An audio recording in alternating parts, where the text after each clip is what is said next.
Hey everyone, welcome back. Mike Sutton here, small business owner, coach, and founder of BeBuildHave.com.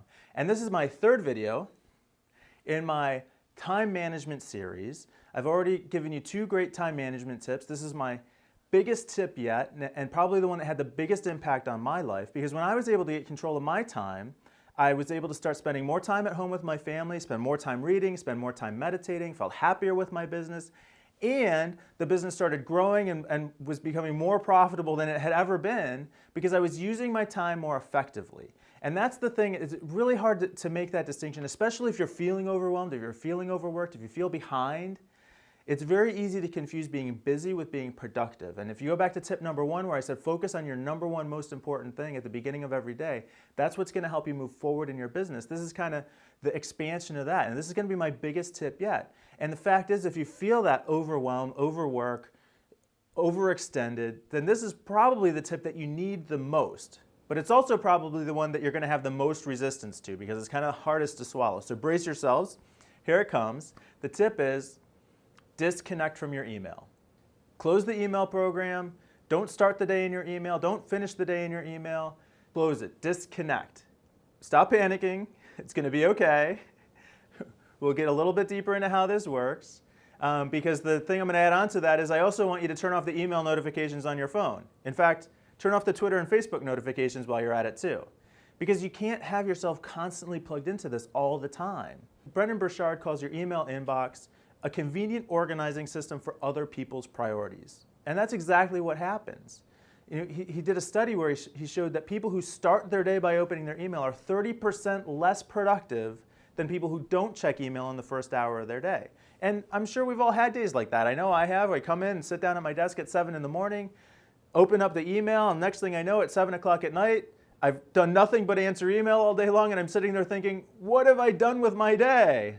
Nothing productive, nothing that I wanted to get done. I spent my entire day on replying to other people's requests. And that's not how to grow a business. It's important to get control of your time. You profit from the resources that you control. I think I read that in a Dan Kennedy time management book, which I highly recommend. No BS Time Management for Entrepreneurs. Check it out. But controlling your time is critically important, and not getting sucked into email is probably the biggest thing that you can do. So there's two main objections that I typically hear, and one is, you don't understand. I need to be responsive to my clients. I need to be able to reply when they have a question. That's good customer service in my world. And so the thing I had to say to that is that could be okay if you're getting paid for that. It takes a lot of effort, mental energy, emotional energy. It takes a lot of effort for you to be on call for your clients 24/7. It takes a lot of task switching energy to be responding to disruptions and then trying to get back to the thing that you were focused on. So if you have to do that, okay, but make sure you're getting paid for it. And that's worth a lot. If you feel both overworked and underpaid, then you're either doing things that you shouldn't be doing because you're not getting paid for them, or you're not getting paid for things that you should be getting paid for. And that's for you to determine. If you need to be able to provide that level of responsiveness, just make sure you're getting paid for it. And then there's no problem because that's your job.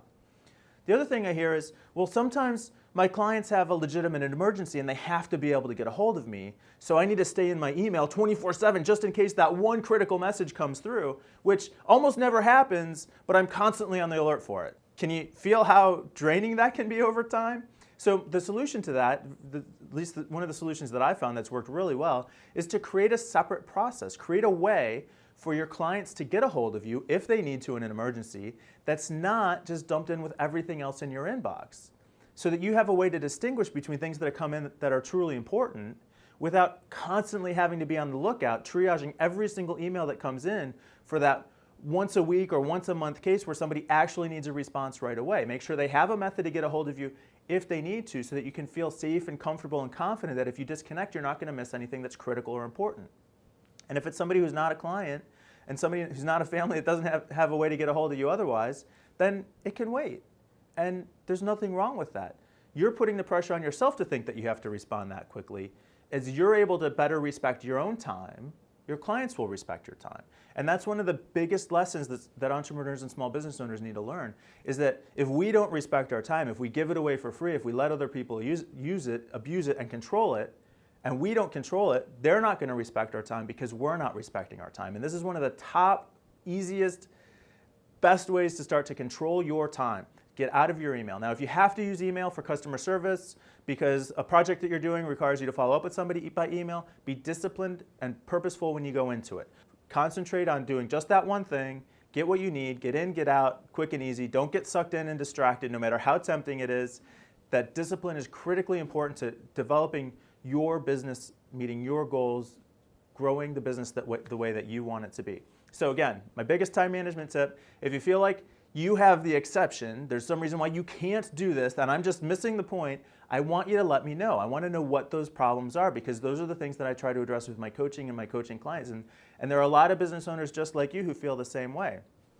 When it came to unplugging, I felt the same way. I didn't think I could do it. The first time the idea was introduced to me, I was like, no, this is crazy. There's no way I can not check my email.